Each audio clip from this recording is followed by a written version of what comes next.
Voilà.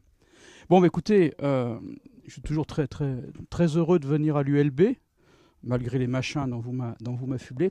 Euh, et je calculais là avec Madeleine à l'instant, ça doit faire 26 ans que le partenariat entre l'ULB et Bibract est actif, hein, plus d'un quart de siècle. Donc voilà, c'est une longue histoire qui continue et qui prospère aujourd'hui. Alors comme bon, le propos au départ, je crois que le titre avait été annoncé mise en valeur du site de Bibract. Finalement, j'ai rajouté gestion, puis je pourrais presque enlever mise en valeur, hein. Donc surtout vous expliquer comment on essaye de faire tourner ce site. Mais néanmoins, comme j'ai un petit peu de temps, je ferai un résumé hyper rapide de ce qu'est la matière archéologique à valoriser, hein.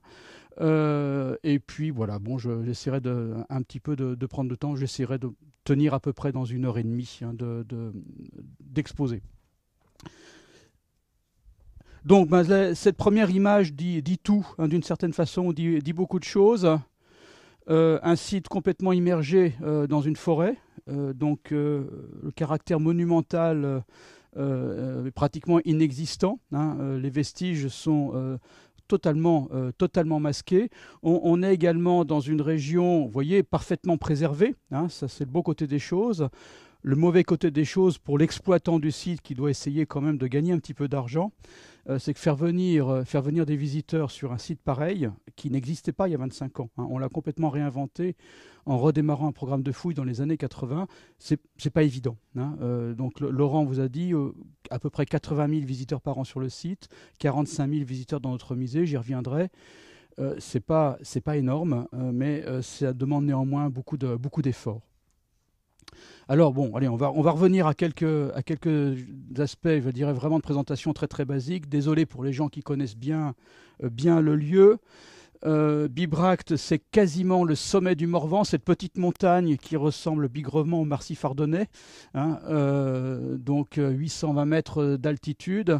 Donc au cœur de la Bourgogne, dans la région de la Bourgogne, que l'on ne traverse pas, sauf si on a de bonnes raisons d'y aller. C'est une région assez enclavée et une histoire commune, 2 chapitres de la même histoire avec la ville d'Autun, Augusto Dunum, donc fondée sous le règne d'Auguste, probablement à la toute fin du 1er siècle avant Jésus-Christ.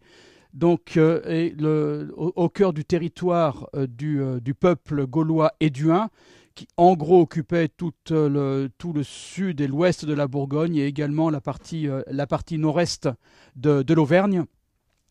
Donc une histoire urbaine qui commence à Bibract vers la fin du 2e siècle avant Jésus-Christ, au versant avant Jésus-Christ, et qui va se poursuivre un siècle plus tard à Autun. Donc c'est vraiment les deux versants de la même histoire. Évidemment, bon, en plus, pour nous, quels sont les intérêts particuliers de ce site? Ça tient à une conjonction de différents facteurs. Un facteur historique, donc c'est un lieu qui a été fortement fréquenté par César pendant la guerre des Gaules, avec plusieurs événements symboliques. La première grande bataille de la guerre des Gaules qui s'est déroulée en 58 au pied de Bibract, la bataille dite des Helvètes ou de Bibract. Entre autres choses, la proclamation de Vercingétorix à la tête de la coalition gauloise pendant l'été 52. Alors, si on veut faire une lecture orientée et très rudimentaire de l'histoire, on peut dire que c'est l'événement fondateur de l'unité française, un millénaire avant que ça commence, mais bon, pourquoi pas, il y a les relectures complaisantes de l'histoire dans ce sens-là, on en a tous les jours aujourd'hui, hein, notamment en période électorale en France. Et un événement peut-être un peu plus important d'un point de vue symbolique, c'est le fait que c'est effectivement à Bibract que César a hiverné après la bataille d'Alésia. Et nous dit-il, c'est là qu'il a mis à dernière main son récit, au De Bello Gallico, qui est quand même le récit fondateur de l'histoire pour ces régions qui entrent dans l'histoire véritablement avec ce texte, hein. Donc c'est quand même important. Importance archéologique essentielle grâce aux travaux de grande ampleur, et je vais y revenir, qui ont eu lieu sur le site à la fin du 19e siècle et qui ont permis à Joseph de Deschlet de définir ce qu'est la ville gauloise. Voilà pour ces aspects-là. Et puis bon, le contexte actuel qui est évidemment très différent de celui d'il y a 2000 ans. Donc, ce site, en fait, avait été toujours ressenti comme un lieu très important avec beaucoup de vestiges du passé par la population locale.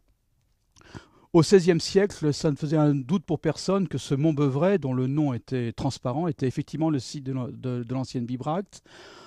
Ensuite, dans les siècles qui ont suivi, on a un peu perdu le fil, hein, parce qu'il y avait bon, tout ça pour des querelles de clochers, des revendications vigoureuses des érudits autunois d'une part et beaunois d'autre part, qui ont fait oublier le Mont-Beuvray et la revendication très simple qu'en fait les deux camps étaient que Bibracte était le nom ancien, primitif de leur ville. Donc c'était une question de notoriété. Ce qui fait que bizarrement, au milieu du 19e siècle, on avait complètement oublié le Mont-Beuvray, hein. Et c'est Jacques-Gabriel Bulliot qui le premier s'est réintéressé au lieu, non pas du tout parce qu'il était passionné par les Gaulois, mais parce que c'était un érudit très pieux qui se passionnait pour Saint-Martin, évangélisateur du pays et du Hain, et qui est monté sur le Mont-Beuvray parce qu'il y avait une chapelle Saint-Martin. Et il s'est rendu compte assez vite que cette chapelle Saint-Martin était que la partie émergée d'un iceberg, d'un site archéologique beaucoup plus important. Et très vite, au début des années 1850, il a commencé à émettre l'hypothèse, à publier l'hypothèse que Bibracte était sur le Mont-Beuvray. On s'en est fichu éperdument à l'époque, hein, ça n'intéressait personne. L'intérêt a commencé à croître au moment où Napoléon III lui-même, l'empereur des Français, s'est intéressé à l'archéologie et a commencé de grandes campagnes de recherche de terrain, de recherche archéologique, au début des années 1860, pour repérer les traces du passage de Jules César. Alors là, ce qui intéressait personne 10 ans plus tôt est devenu un sujet d'engouement pour toute la population, qui évidemment a croisé les clivages politiques du moment. Donc une grande polémique s'est engagée dans les débuts des années 1860 sur la localisation de Bibracte, polémique qui a fait long feu, parce que très très vite l'archéologie a montré des traces indubitables qui soutenait l'hypothèse de Bulliot.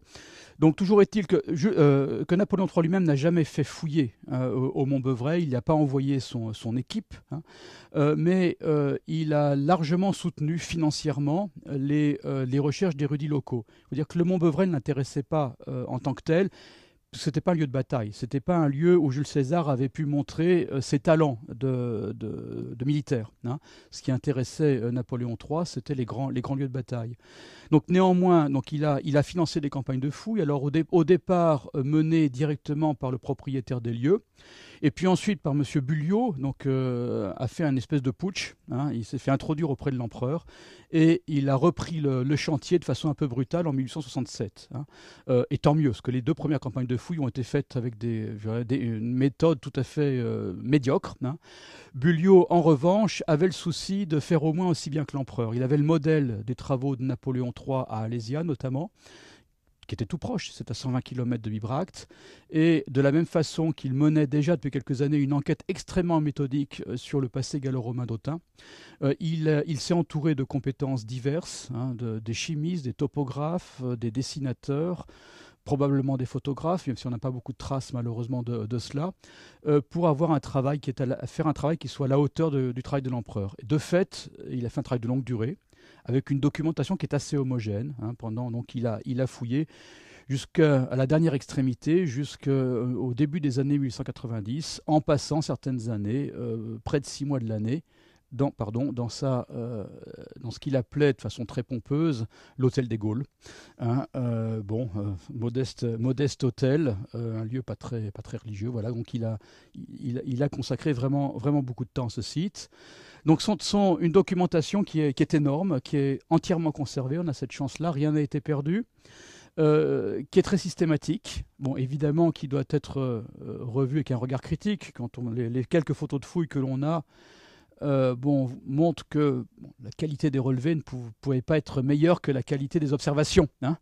On fouillait en tranchées, les fouilleurs étaient les paysans des villages alentours, on se contentait de dégagements superficiels. Très très vite, on a trouvé ça assez fastidieux de dégager des maisons en bois dont il ne restait pas grand-chose, et on s'est contenté de suivre les murs des bâtiments en pierre, hein.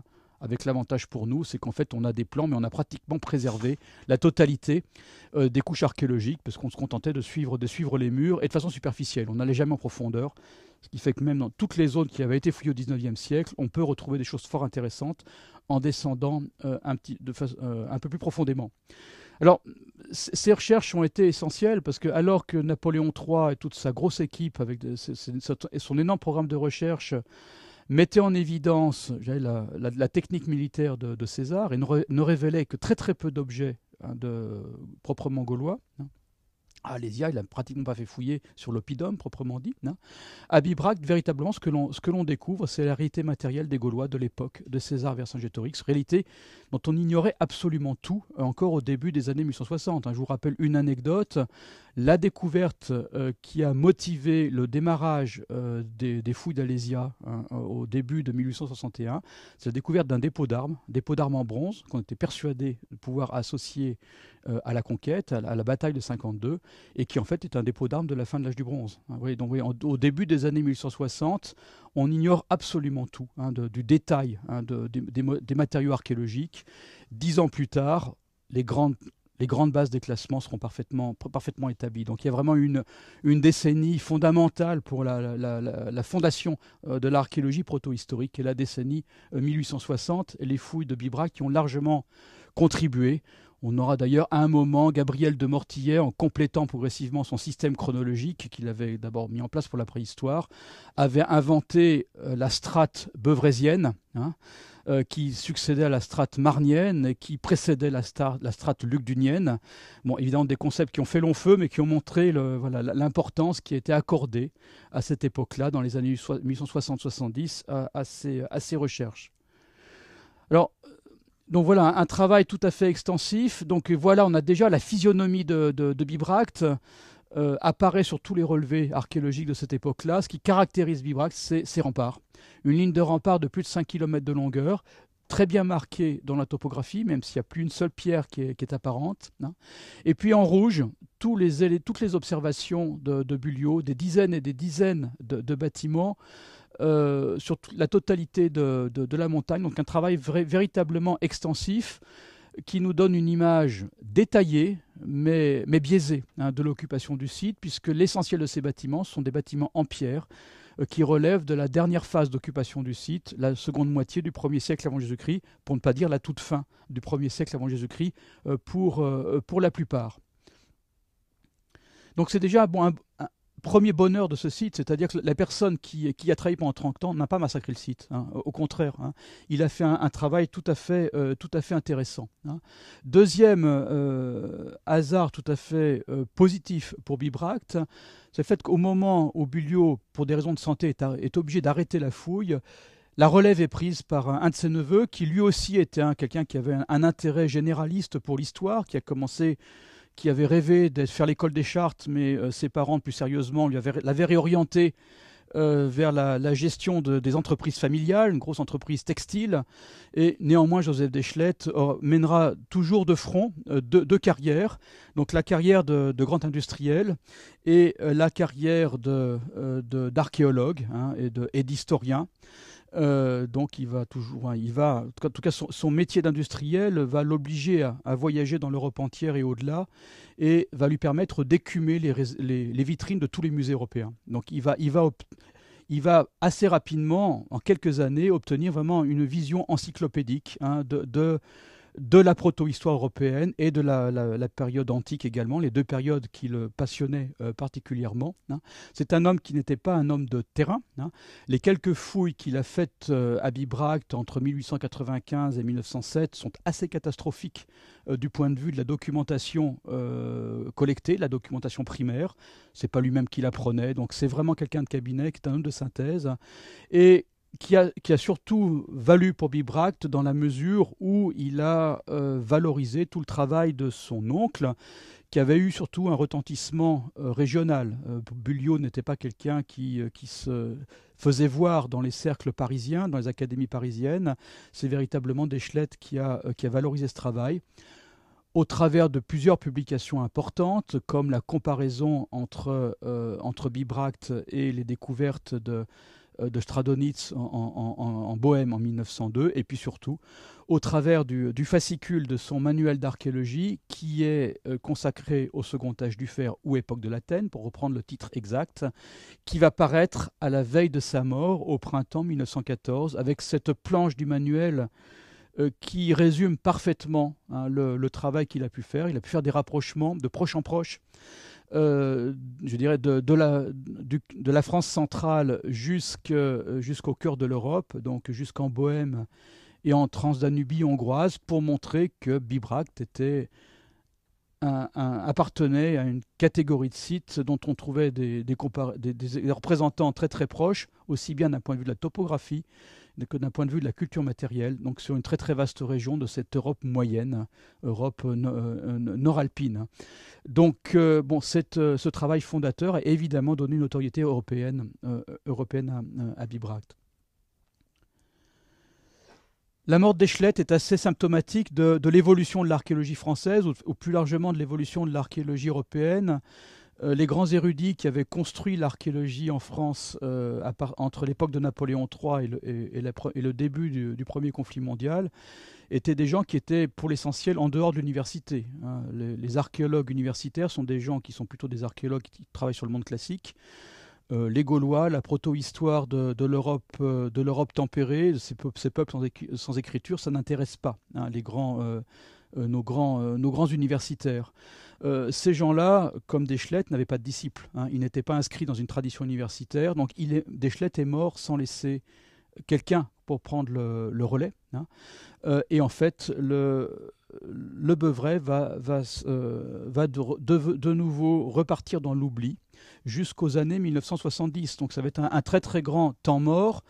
Dans cette période intermédiaire, pratiquement pas d'archéologues qui passent sur le site. 2 ou 3 missions de professeurs allemands qui viennent avec leurs étudiants, un peu en pèlerinage, parce qu'il n'y a pas grand-chose à voir. Donc on a quelques mentions de visite comme cela espacées. Entre-temps, le haut de la montagne, qui était encore en grande partie en pâturage naturel, encore une époque, dans la fin de la tradition du IXe siècle, où il y avait encore une population rurale très très dense, une désaffection de ces pâturages. Il faut dire que la région du Morvan, comme toutes les régions rurales pauvres françaises, a été saignée à blanc par la Première Guerre mondiale, avec une très très grande partie de la population masculine qui a été tuée sur le front. Il y a aujourd'hui sur le monument aux morts du village où on est installé, il y a plus de noms sur le monument aux morts qu'il y a de vivants aujourd'hui dans la commune. Donc c'est des choses absolument stupéfiantes. Donc ces terrains sont retournés à l'abandon et ont été systématiquement enrésinés après la Deuxième Guerre mondiale pour pouvoir produire du bois d'œuvre au moment de la reconstruction. Donc on est encore aujourd'hui dans un environnement qui est beaucoup plus sauvage que celui qu'il y avait à la fin du XIXe siècle et beaucoup moins facilement praticable pour des archéologues, puisque il y a de la forêt, il faut faire avec. Vous verrez, c'est un élément contraignant assez important. Voilà. Le redémarrage des fouilles est aussi, je dirais, reflète les vicissitudes de l'archéologie française. Donc on a une législation nationale sur l'archéologie en France qui a été mise en place dans des conditions un peu bizarres pendant la Deuxième Guerre mondiale en 1941, avec le ministère de la Culture qui commence à se préoccuper un petit peu de sauver les sites archéologiques de la destruction dans l'après-guerre, mais avec beaucoup de retard à l'allumage, puisqu'on a complètement raté la grande période de la reconstruction de l'après-guerre. Le ministère de la Culture commence à un peu prendre la main sur les fouilles de sauvetage dans les années 70, essentiellement à la fin des années 70. Dans le même temps, dans les années 70, le CNRS commence à recruter quelques archéologues proto-historiens, alors que c'était une discipline qui n'existait pratiquement pas, avec notamment un laboratoire qui était précurseur, qui existe encore aujourd'hui, le laboratoire du CNRS, qui réside dans les locaux de l'école normale supérieure de la rue d'Ulm. Donc ce sont des collègues qui gravitaient notamment autour de ce laboratoire, comme Jean-Paul Guillaumet, qui ont commencé à réouvrir les caisses de mobilier du 19e siècle, commencé à réouvrir les carnets de fouilles de Deschlet et de Bulliot, avec quelques mémoires universitaires dans les années 70. Et au même moment, dans les années 70, au début des années 70, on commence à se préoccuper du développement des territoires ruraux en France, ou plutôt d'éviter que les territoires ruraux enclavés continuent à s'effondrer économiquement et démographiquement, avec ce qui va être la première initiative, je dirais, de gestion durable des territoires qui va être mise en place. En fait, exactement une loi de 1967, on ne parlait pas évidemment encore de gestion durable des territoires à cette époque-là, c'est la mise en place de la politique des parcs naturels régionaux, qui sont des outils au service du développement des territoires ruraux, destinés à la fois à préserver des régions avec une belle qualité d'environnement, mais surtout à essayer de relancer de l'activité pour que ces territoires continuent à avoir un minimum de vie, un minimum d'habitants. Le parc du Morvan a été un des premiers parcs qui se soit construit, donc autour d'une charte de parc, donc d'un projet politique partagé par une centaine de communes. Alors, je vous rappelle qu'en France, les communes sont infiniment plus petites qu'en Belgique, puisqu'on n'a pas eu l'audace de faire la grande réforme que vous avez eue, je crois, il y a une trentaine d'années. Et on attend toujours le président de la République qui inscrira ça à son programme. Visiblement, ce n'est pas le cas ce printemps par aucun des candidats. Donc, dans le cadre de cette charte de parc, on a mis tout de suite en avant la mise en valeur du site du Mont-Beuvray, qui était un site emblématique. Alors que, par ailleurs, la région était assez peu riche en sites patrimoniaux. Donc voilà, il y avait une volonté politique affichée dès le début des 70. Il se trouve qu'un des promoteurs du parc du Morvan s'appelait François Mitterrand, et qu'au moment donc, où il est devenu président de la République en 81, il s'est préoccupé de lancer des grands travaux culturels. Il y pensait même visiblement depuis quelques années avant d'être élu. Il voyait très très loin. Et la rencontre d'un éminent historien et de Jacques Lang à l'automne 80, donc l'éminent historien s'appelait Paul Venn, a fait qu'on a proposé le Mont-Beuvray comme lieu de grands travaux culturels. Donc les choses ont démarré, alors pas tout de suite, ont démarré uniquement en 84, parce que les collègues du ministère de la Culture ont vu ça d'un très mauvais œil, craignant que les fouilles qu'on allait relancer sur le Mont-Beuvray aspirent tous les crédits de l'archéologie française, ce qui n'a jamais été vraiment le cas, parce qu'on a toujours émargé sur des crédits spécifiques.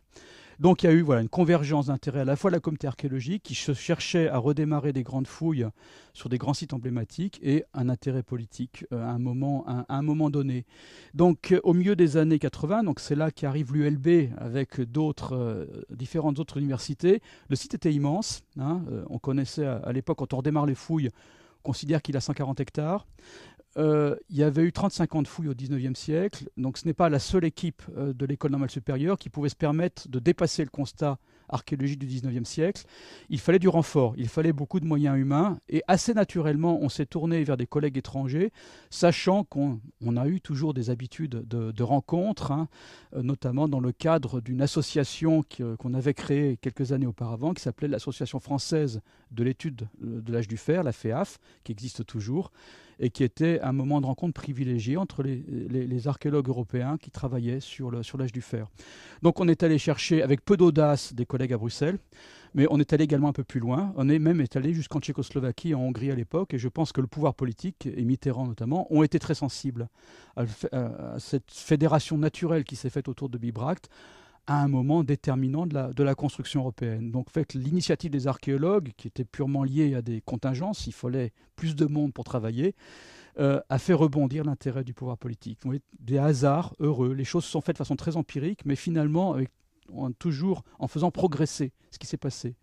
Il n'y a pas eu de grands dessins précis au moment de la relance des fouilles. Les choses se sont faites progressivement par à-coups. Et le recrutement qu'on a fait des équipes, donc de la Hongrie jusqu'à Édimbourg en l'occurrence, en gros correspond à l'arc géographique dans lequel on va trouver des sites qui peuvent être comparés à Bibracte d'une façon ou d'une autre. Voilà.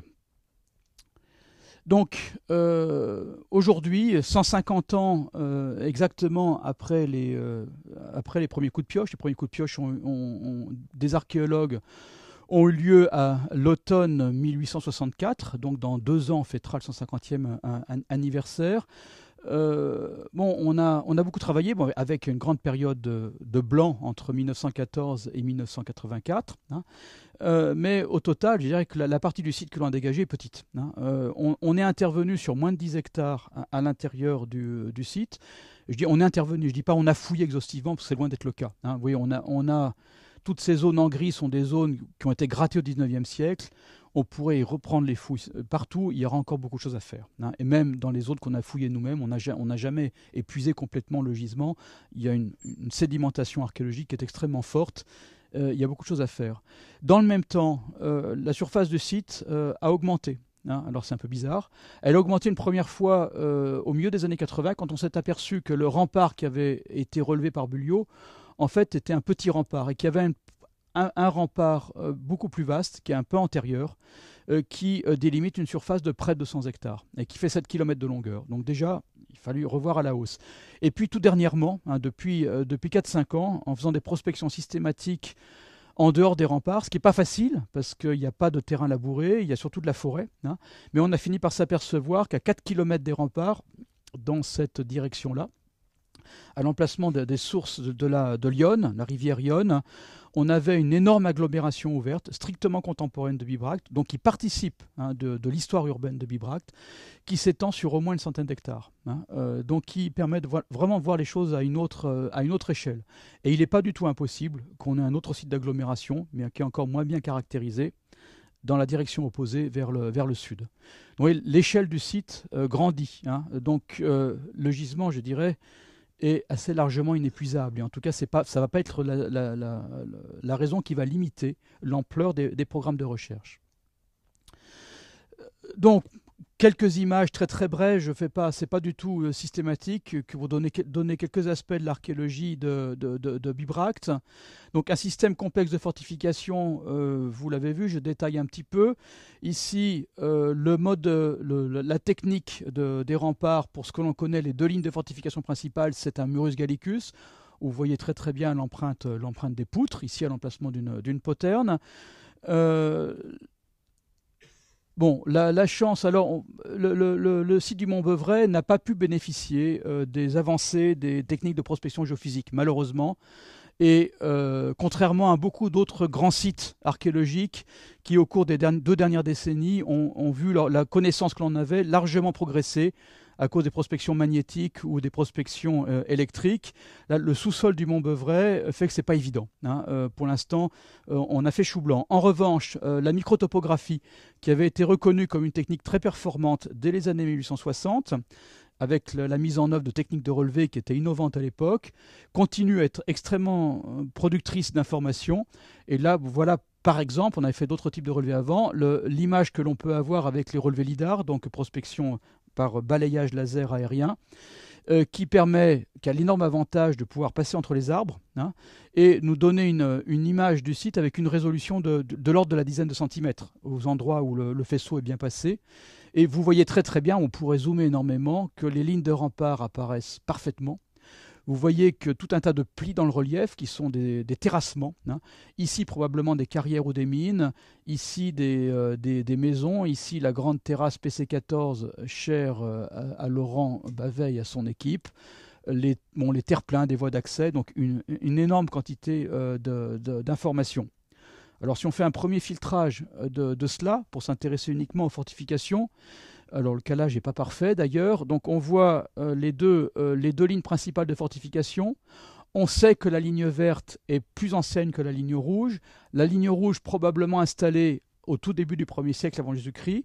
On imagine la ligne verte, même s'il n'y a pas de datation très précise, au maximum d'une génération antérieure. Et puis des aménagements en bleu qu'on arrive moins bien à articuler avec le reste, mettre en phase avec le reste, qui sont en tout cas tous de la fin de l'âge du fer, avec notamment ces 2 réduits fortifiés ici. Donc on a pu montrer ces derniers mois que ce réduit fortifié participait bien de l'organisation spatiale de l'oppidum de la fin de l'âge du fer. Et bon, il y a encore beaucoup de détails qui restent à comprendre de la logique de ces fortifications. Hein. Du point de vue du développement chronologique de site, de son histoire, c'est quelque chose qui s'est largement précisé au cours des dernières années, même s'il en reste encore des interrogations. C'est l'incroyable brièveté du fonctionnement du site. Toute l'histoire de Bibracte tient en un siècle. Hein. Avec un démarrage soudain autour de 100 avant Jésus-Christ, en tout cas pour les activités qui ont produit du mobilier. S'il y a eu des activités antérieures, elles ont laissé très très peu de vestiges datables. Hein. un développement très fort jusque dans les années d'après-conquête. Donc le plein développement de Bibracte, la période de population maximale est certainement dans les années 50-20 avant Jésus-Christ. À partir de ce moment-là, donc assez vite après le début du règne d'Auguste, une décroissance d'activité très forte qui fait qu'à la mort d'Auguste, en fait, il semble qu'il n'y ait pratiquement plus personne sur le site. Il y a peut-être encore quelques bâtiments qui sont entretenus, mais avec un très faible niveau d'activité. Donc voilà pour la vision générale, qui est illustrée par quelques vases qui correspondent à l'occupation initiale de Bibracte, donc à la charnière entre ce qu'on appelle dans notre jargon l'Athènes D1 et l'Athènes D2, si tant est que ça veut dire quelque chose. Comme l'a évoqué Laurent tout à l'heure, des conditions de conservation exceptionnelles, liées donc à une sédimentation forte, liées au fait que le site n'a jamais été remis en culture à grande échelle, n'a jamais été réoccupé massivement après l'abandon du site au moment du changement d'air. Ici, un exemple parmi d'autres de bâtiments à ossature de bois, bâtiments détruits par un incendie, ce qui explique la bonne fossilisation, où vous voyez, on arrive à relever pratiquement au millimètre près la section des poteaux porteurs du bâtiment. Poteaux ici associés à une poutre sablière. Et là, en fait, on a deux états de bâtiments superposés. Un premier bâtiment ici et un deuxième bâtiment qui est là. Et il y aura une ultime reconstruction à cet endroit-là d'un bâtiment en pierre, mais qui reprendra exactement le même plan. Donc, c'est des choses qui sont très difficiles à montrer au public. Encore, il faut avoir la chance de venir le jour où on fouille. Il est impossible de présenter ça durablement. Donc ça, il faut être là, la bonne campagne de fouille au bon moment. Et la question qu'on pourra se poser, c'est comment rendre compte durablement au public de ce type d'architecture. C'est pas évident du tout. Également, une des caractéristiques de l'archéologie de Bibracte, c'est l'importance des artisanats du feu, notamment l'artisanat du métal, avec au minimum des centaines d'ateliers d'artisans du métal regroupés, protégés derrière l'enceinte, même on devrait dire. Tout type d'artisanat, ça va de la frappe monétaire à la forge, en passant par les bronziers, les émailleurs. Donc on a l'impression que toutes les activités de production de métal étaient regroupées dans l'oppidum, peut-être pour des raisons, je dirais, de protection d'une activité à forte valeur ajoutée, qui avait une valeur stratégique, alors que en revanche, il n'y a absolument aucune activité de poterie dans le site. Donc il y a vraiment un choix de concentration de certains types d'activités industrielles. Un site fantastique pour comprendre les modalités de développement des contacts avec le monde méditerranéen, les premiers temps de la romanisation. Au moment où Bibracte est créé, les contacts étaient déjà fort établis entre le centre de la Gaule et la Méditerranée, et parfaitement attestés par des arrivées massives d'amphores de vin qui viennent de la côte occidentale de l'Italie, dans un contexte historique où le peuple éduin a déjà signé un traité d'amitié avec Rome. Donc vraiment, on est sur un axe de commerce privilégié. Ce traité, probablement, avait pour raison d'être de faciliter le flux des biens sur l'axe sud-nord et nord-sud, donc dans les deux directions. Les Éduins verrouillant les axes essentiels qui étaient les vallées de la Saône, de la Loire et de l'Allier. Donc sa première manifestation, des quantités massives de ces amphores qui nous empoisonnent la vie sur nos chantiers, et très vite une acculturation qui se marque de différentes façons. Par exemple, assez vite, dans la première moitié du 1er siècle, les habitants de Bibracte semblent avoir tous la faculté d'être au moins écrire leur nom, en caractère grec en l'occurrence. Le latin s'imposera qu'à la toute fin du 1er siècle avant Jésus-Christ. Et également dans la même région, c'est une région où on va voir apparaître précocement un monnayage d'argent indigène qui va copier fidèlement l'iconographie du monnayage d'argent romain, qui montre bien qu'on est dans une sphère d'échange tournée vers le sud. Donc voilà les manifestations de ces contacts avec le Sud avant le milieu du 1er siècle avant Jésus-Christ. Et assez vite, juste après le milieu du 1er siècle avant Jésus-Christ, en tout cas on n'a aucune trace que ça ait pu commencer avant, même si ce n'est pas totalement exclu, puisque d'autres sites un petit peu plus au sud, notamment à Lyon, montrent qu'on peut déjà avoir l'introduction de techniques architecturales romaines dès la toute fin du IIe siècle avant Jésus-Christ, mais ça reste très ponctuel comme observation. En tout cas, au lendemain de la conquête, on commence à construire à la romaine à Bibracte, et la première construction que l'on a reconnue, qui est la première en date, est un grand complexe monumental organisé autour donc le long de l'avenue principale qui traverse le site, avec galeries, boutiques avec des guillemets évidemment, entrée monumentale, cour à portique, basilique, une autre cour, donc vraiment un grand complexe dont la datation est vraiment très très proche du 1er siècle avant Jésus-Christ. Bâtiment qui sera détruit rapidement, vers 20 avant Jésus-Christ environ, par un incendie, avec des éléments de décoration tout à fait méditerranéens, ici base de colonne, ici masque qui ornait d'antéfixes, de style très italique. On n'est pas du tout dans l'ambiance culturelle hellénisante qu'on trouve à la même époque dans le sud de la Gaule. Et donc très probablement un bâtiment public, comme en témoigne par exemple le fait que le seuil d'accès de ce bâtiment est extrêmement usé, malgré la faible durée d'occupation, de fonctionnement. Et puis les comparaisons qu'on est amené à faire nous permettent d'envisager comme fonction la plus probable celle d'un forum, même si la taille est un peu petite par rapport à d'autres exemples contemporains. En tout cas, si ce n'était pas un forum, on ne voit pas trop ce que ça pourrait être d'autre, un peu par élimination. Donc ce qui nous montre que si c'est effectivement un forum, ce qui est hautement probable, dès le lendemain de la conquête, le peuple éduin, qui encore formellement n'était pas englobé dans l'Empire romain, en tout cas pas dans une province, la Gaule lyonnaise sera créée en 27 avant Jésus-Christ seulement, je vous le rappelle. Donc déjà, on met en place des équipements monumentaux qui supposent la mise en place d'un mode de fonctionnement institutionnel calqué sur le modèle romain.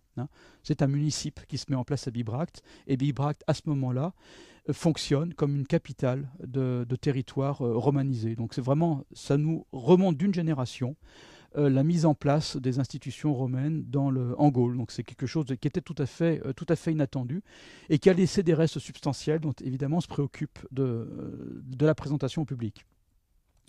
Donc voilà ce faubourg également qui est un nouveau chapitre de l'histoire de Bibracte et peut-être un nouveau chapitre des recherches aux sources de Lyon, qui montre qu'en fait, peut-être pour l'oppidum qui est défini comme une surface bien délimitée par un rempart, et peut-être quelque chose d'un peu trop étriqué comme définition, qu'il faut aller revoir un peu plus largement sur le territoire environnant ce qui se passe pour comprendre comment ça fonctionne. Donc on en est aujourd'hui à voir comment on pourrait aborder l'étude ou prolonger l'étude de ce site, au-delà des quelques prospections préliminaires et sondages préliminaires qu'on a pu faire, pour avoir des résultats importants, sans pour cela déployer une grande fouille, ce que ne permettent ni l'absence de maîtrise foncière des terrains que l'on a, ni les moyens dont on peut disposer, parce qu'on ne veut pas non plus faire migrer toute l'activité de terrain de Bibracte aux sources de Lyon. Déposséder les chantiers qui fonctionnent, avec des questions passionnantes, puisque le site n'est pas fortifié, la population était très importante par rapport à l'oppidum. On sait aussi qu'à l'époque gallo-romaine, donc à l'époque impériale, la seule activité qui restera sur ce site, c'est un sanctuaire avec 3 fanums au sein d'un seul péribole. Évidemment, on se demande, donc ce sanctuaire a été très très mal fouillé par des amateurs il y a quelques décennies. On se demande évidemment si ce n'est pas la motivation de l'installation de ce site, cette agglomération. Mais on n'a pas de preuves pour le moment du fonctionnement de ce sanctuaire à la fin de l'âge du fer. Donc, parmi quelques questions, la liste n'est pas exhaustive. En tout cas, voilà ce qui nous motive aujourd'hui pour continuer à fouiller à Bibracte. C'est c'est des questions générales sur les oppidas. Comment et pourquoi ça émerge, quelles sont les modalités, sachant que ce qu'on observe à Bibracte d'une émergence rapide, regroupement rapide de population derrière des remparts autour de 100 avant Jésus-Christ, c'est un phénomène général. Parmi les quelques 200 sites d'oppida reconnus, il y en a plusieurs dizaines qui démarrent exactement de la même façon. C'est quoi? C'est la volonté de se protéger derrière des remparts, ce qui paraît un peu simpliste comme motivation, comme explication.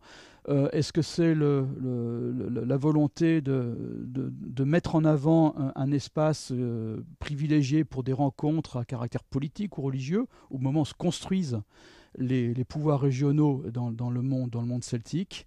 encore, c'est tout à fait incertain ces choses-là. Donc notamment, on est désespérément à la recherche des sanctuaires. Donc c'est un des aspects particuliers de nos recherches en ce moment, et c'est d'identifier les espaces publics. On a parlé de ce forum, mais c'est un espace public romain, postérieur à la conquête.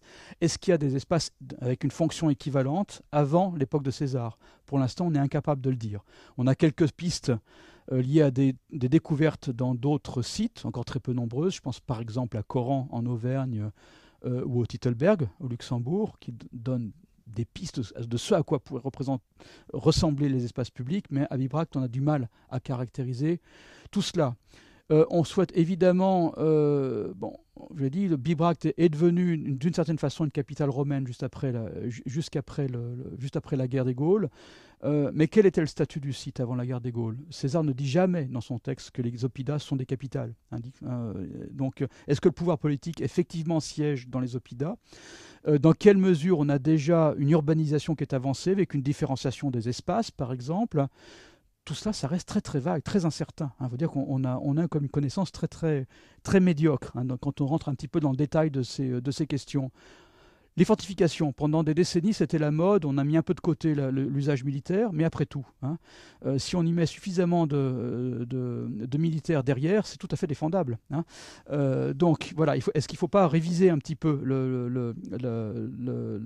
la fonction de ces choses-là? Est-ce que c'est seulement symbolique comme on a voulu le croire ou comme on a voulu s'en persuader pendant quelques décennies? Autre aspect important que je n'ai pas détaillé, c'est l'impact de Bibracte sur le paysage et sur l'environnement. Évidemment, on a une agglomération de quelques milliers d'habitants, voire même un petit peu plus, qui vit en relation forte avec son territoire, donc qui suppose une densité d'occupation très très forte, donc une mise en valeur agricole importante du territoire. On est en train de réaliser qu'il y a aussi une mise en valeur des ressources du sous-sol, qui était très importante, avec des centaines d'indices miniers dans le Morvan, alentour. Très peu sont datés précisément, malheureusement, mais enfin ça existe. Et on a des présomptions très très fortes pour la fin de la protohistoire. Donc tout cela, on est en train d'essayer de développer des prospections pour mieux l'apprécier. Et puis, aspect extrêmement important, comment passe-t-on de ce site de hauteur à un site de plaine qui est hautain? Quel est le mécanisme de la romanisation? Qu'est-ce qui pousse nos Éduins à se déplacer? Et quelles sont les étapes du processus? Alors là, on a encore beaucoup à faire, notamment parce qu'on a très très peu de fouilles à Autun qui ont permis d'observer les couches les plus profondes. Mais ça commence à se faire depuis 2 ou 3 ans. Donc voilà, j'en dirai pas plus sur le programme de recherche. Pour revenir maintenant à la gestion et à l'institution, donc on a redémarré les fouilles en 84, et puis donc l'aspect européen tout de suite. Ces fouilles ont reconcentré l'intérêt de la population locale, pour qui le Mont Beuvray, c'est quand même c'est la montagne sacrée de la Bourgogne. Donc il a fallu commencer à gérer l'accueil des visiteurs. Bon, les collègues qui étaient là à ce moment-là, Madeleine s'en souvient, ont fait les premières visites guidées eux-mêmes, de façon spontanée. Et puis très vite, il a fallu former des guides parce que c'était du temps à passer. Donc voilà, les choses se sont faites de façon empirique. Et puis, en fin de compte, en 89, donc juste après la réélection de François Mitterrand, on a décidé de façon très officielle d'inscrire Bibracte dans le cadre des grands travaux de l'État. C'était un peu bizarre, parce que les grands travaux de l'État, c'était la rénovation du Louvre, c'était la construction d'une nouvelle bibliothèque nationale, donc d'énormes chantiers pharaoniques parisiens, et puis un petit chantier provincial perdu au milieu de la forêt qui était le Mont Beuvray. C'était ces paradoxes de ce moment-là.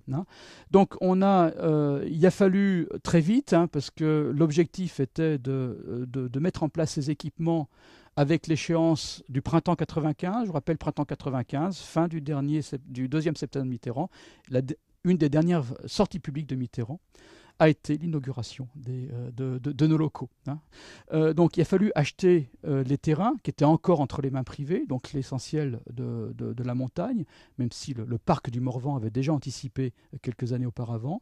Il a fallu construire des locaux pour accueillir les archéologues. Et mes collègues qui dirigeaient le site à l'époque, donc Jean-Paul Guillaume et Christian Père, ont eu la sagesse de se dire commençons par construire le centre de recherche, comme ça s'il y a une pénurie d'argent, on est sûr au moins d'avoir la base, et puis le musée on le fera après. Hein, mais commençons par blinder, par faire ce qui nous paraît essentiel. Et de fait, le programme de recherche, l'accueil des collègues archéologues a toujours été au cœur du projet. Hein.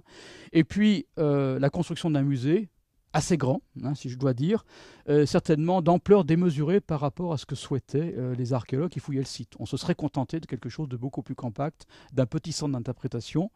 Grand projet présidentiel aidant, on a fait les choses de façon un peu plus ambitieuse. Hein, voilà. Et tout cela en continuant l'activité fondatrice qui était donc le programme de recherche. Donc, cela s'est mis en place en plusieurs étapes. Hein. D'abord, on a un petit peu bricolé à la fin des années 80, en ne sachant pas trop quel statut donner à cet équipement pour gérer cela. On a ensuite, rapidement, quand il a fallu vraiment passer des commandes à un architecte, à des entreprises pour construire, quand il a fallu acheter des terrains, on a mis en place un premier outil juridique solide, qui était une société d'économie mixte. Donc, c'est une société de droit privé, avec des actionnaires qui étaient l'État, qui était le Conseil régional de Bourgogne, les conseils généraux des départements. Hein. Donc on a créé cette économie mixte, a eu un compte en banque sur lequel l'État, les collectivités ont mis de l'argent pour pouvoir développer le programme d'investissement. Hein. Et ça s'est avéré être un outil de gestion fantastique. On pensait que cette société d'économie mixte fonctionnerait que le temps des travaux.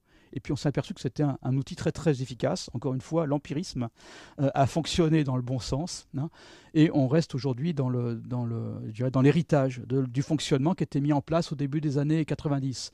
Donc c'était cet établissement qui était Société économique mixte, qui a donné la place à un établissement public il y a 4 ans maintenant. Hein, donc est en charge de la gestion d'un patrimoine, un patrimoine foncier immobilier, donc, qui comprend le site du Mont-Beuvray, dont on exerce le droit de propriété pour le compte de l'État et du parc du Morvan. Je décrirai un peu plus en détail tout à l'heure. Le centre archéologique européen. Alors, il est européen de fait, parce que ses usagers viennent d'une dizaine de pays européens tous les ans. Il n'est pas européen par ses financements, hein, puisque pas plus que d'autres institutions culturelles et scientifiques, nous pouvons prétendre à des financements récurrents de la Commission européenne. On aimerait pouvoir le faire, mais ce n'est pas prévu par les textes. Donc le centre, en 2 mots, je n'y reviendrai pas. Donc différentes fonctions, et les fonctions s'élargissent avec le temps, ce qui est tout à fait satisfaisant pour nous. D'abord, simplement abriter le produit des fouilles et toute la documentation qui est associée. Hein. Abriter différents équipements techniques et différentes compétences qui servent au programme de recherche, sachant qu'on a la chance d'avoir sur place la totalité de la chaîne opératoire de l'archéologie. Hein. Donc un service éditorial, une bibliothèque, des topographes, photographes, enfin bon, tout ce que vous avez au CREA, hein, également.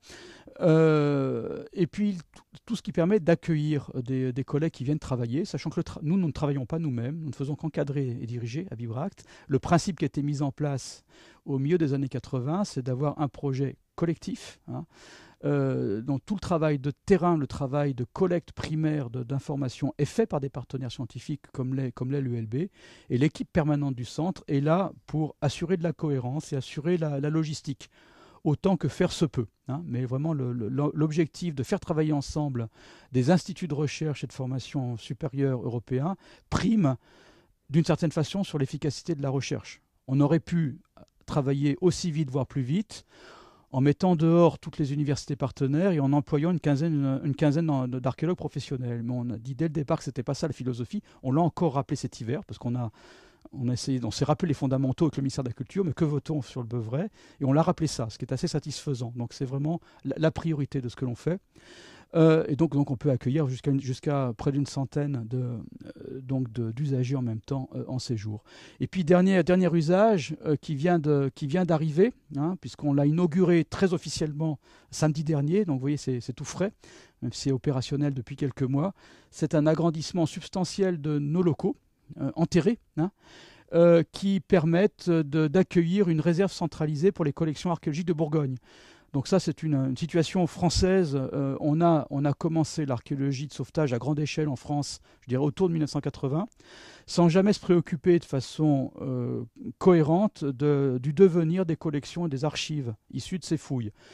Et à l'usage, on s'est aperçu que les musées n'étaient pas prêts, n'étaient pas équipés pour accueillir ces collections, ces archives qui ont vraiment démultiplié l'ampleur des collections archéologiques qui étaient disponibles sur le territoire national.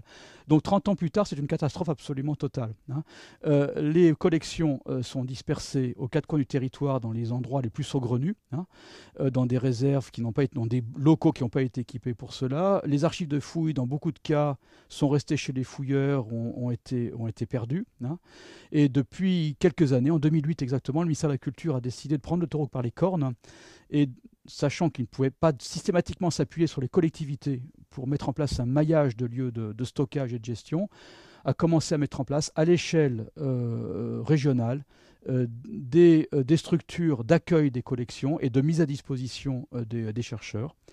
Et donc il se trouve qu'à Bibrac, puisqu'on était un peu plus près que les autres pour démarrer, donc on a eu le premier projet qui a été lancé, qu'on vient d'inaugurer. Quelque chose de tout à fait important pour nous, et je pense aussi pour l'archéologie française, c'est-à-dire qu'il s'agit non seulement de stocker dans de bonnes collections, dans de bonnes conditions des collections archéologiques, mais il s'agit surtout de rendre ces collections accessibles aux conservateurs de musées, aux chercheurs et aux étudiants, pour les faire vivre. Ça n'a pas de sens de garder des collections archéologiques dans des caisses si on ne peut pas les étudier et les valoriser. Et pour nous, c'est important. C'est-à-dire que ça renforce la légitimité de Bibracte, ça amène sur le site une population nouvelle d'archéologues.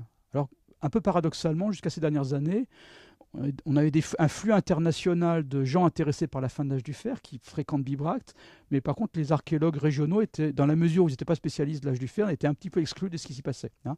Donc, l'accueil de cette nouvelle fonction nous renforce nos liens avec la communauté archéologique nationale française, à tel point que plusieurs entreprises d'archéologie ont négocié ou sont en train de négocier avec nous pour pouvoir avoir des locaux permanents dans notre centre archéologique, pour pouvoir y baser des permanents, parce qu'on a un environnement de travail assez stimulant, près des collections et près d'une bibliothèque qui est importante.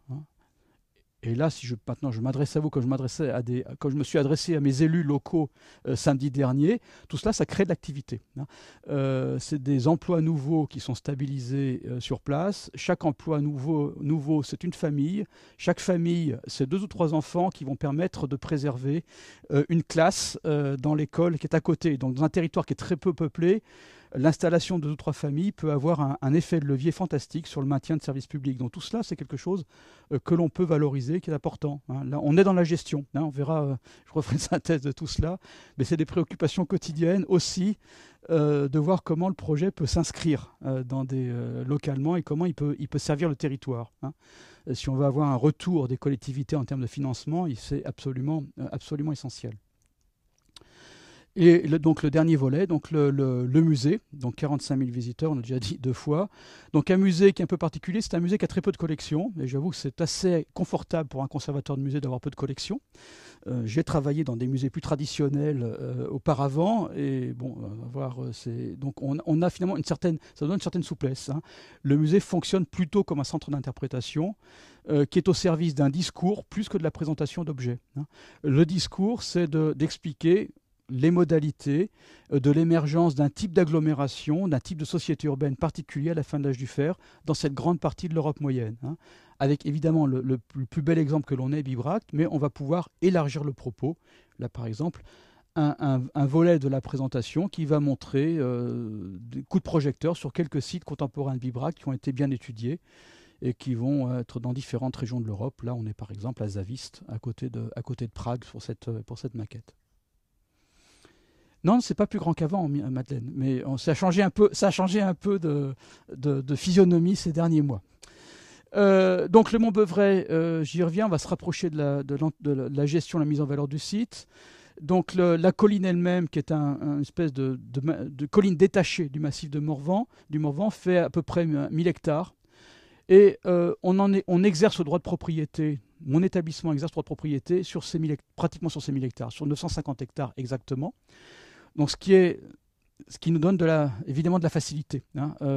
Donc on a ce qui permet de bien mieux gérer le site en matière d'ouverture de chantier et en matière de gestion de l'environnement. Alors vous voyez, ce site a été agressé au cours du dernier demi-siècle par des plantations de type industriel de résineux, hein, sans du tout se préoccuper de la qualité paysagère et sans aussi véritablement se préoccuper de la façon dont on exploiterait ces arbres quand ils seront à maturité, parce qu'il n'y avait pas de chemin d'accès. Ça a été fait de façon tout à fait peu raisonnée, hein, dans le dernier demi-siècle. Hein. Donc on exerce totalement le droit de propriété, si ce n'est qu'on n'a pas le droit de vendre des terrains. Hein. Par contre, on coupe des arbres chaque année. Hein. On coupe 5 ou 6 000 mètres cubes de bois de bonne qualité qui rentrent dans les caisses de l'établissement public et qui permettent un autofinancement partiel. Hein. Ce site, alors, pour des raisons un peu opportunistes, a été classé au titre de ce qu'on appelle les sites et paysages, la loi de 1930. Hein. Donc c'est une loi qui était passée à un moment où on se préoccupait de préserver les paysages pittoresques, comme on disait à l'époque. Et en fait, au départ, dans les années 30, la première protection réglementaire qu'il y a eu du site ne concernait pas du tout les vestiges archéologiques, paradoxalement, mais quelques très beaux arbres au sommet du site. Hein. Après le rachat des terrains pour le compte de l'État autour de 1990, on a élargi le classement à la totalité du massif, un peu par opportunisme. Dans la mesure où c'était un massif complètement sous contrôle public, on pouvait l'utiliser, je dirais, un petit peu comme laboratoire pour la mise en valeur d'une forêt de ce type-là. Donc le ministère de l'Environnement, à l'époque, qui est devenu le ministère de l'Écologie, avait un peu suivi le mouvement en classant le site. Le site est classé comme monument historique très tardivement aussi, hein, en 1984, au moment de la reprise des fouilles. C'est lié aussi, je dirais, à l'intérêt politique pour le site qui a fait qu'on a un petit peu... on s'est préoccupé de sa préservation à ce moment-là. Un autre aspect important pour nous, on pourrait peut-être éventuellement y revenir dans la discussion après mon exposé, qui est la labellisation Grand Site de France. C'est un nouveau label qui a été mis en place par le ministère de l'Écologie il y a une dizaine d'années, hein, et qui consacre les pratiques de bonne gestion de sites classés au titre de la loi de 30 et bien gérés. Hein. C'est le fruit, je dirais, d'une histoire qui avait déjà 30 ans à peu près. Le ministère de l'Environnement puis de l'Écologie se préoccupe depuis les années 70 de restaurer des sites très très fréquentés, des sites naturels très fréquentés. Hein. C'est par exemple le Mont Saint-Michel, c'est le cap de le cap de la Hague, c'est le cirque de Gavarnie, donc vraiment les lieux avec des fréquentations de quelquefois centaines de milliers de visiteurs.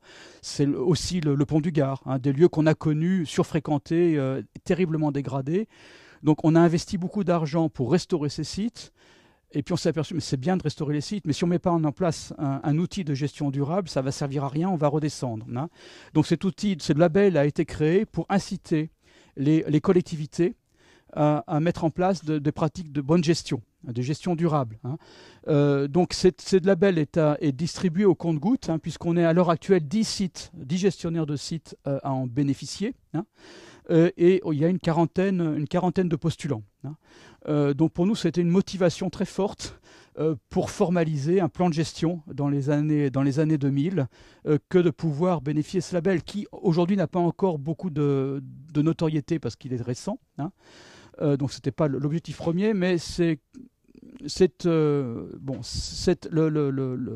groupe associatif des sites labellisés et des sites qui prétendent au label est un laboratoire extrêmement intéressant sur les pratiques de gestion durable. Hein, des sites, vraiment, c'est un lieu où on réfléchit beaucoup et de façon extrêmement concrète, puisque nous sommes 40 directeurs de sites à nous regrouper très régulièrement, rencontrer très régulièrement pour réfléchir aux problèmes que l'on peut avoir sur cet hiver, par exemple, la dernière réunion que l'on a eue sur les fiches de poste, hein, qui sont les métiers de la gestion du patrimoine, que le patrimoine soit naturel ou culturel. Hein.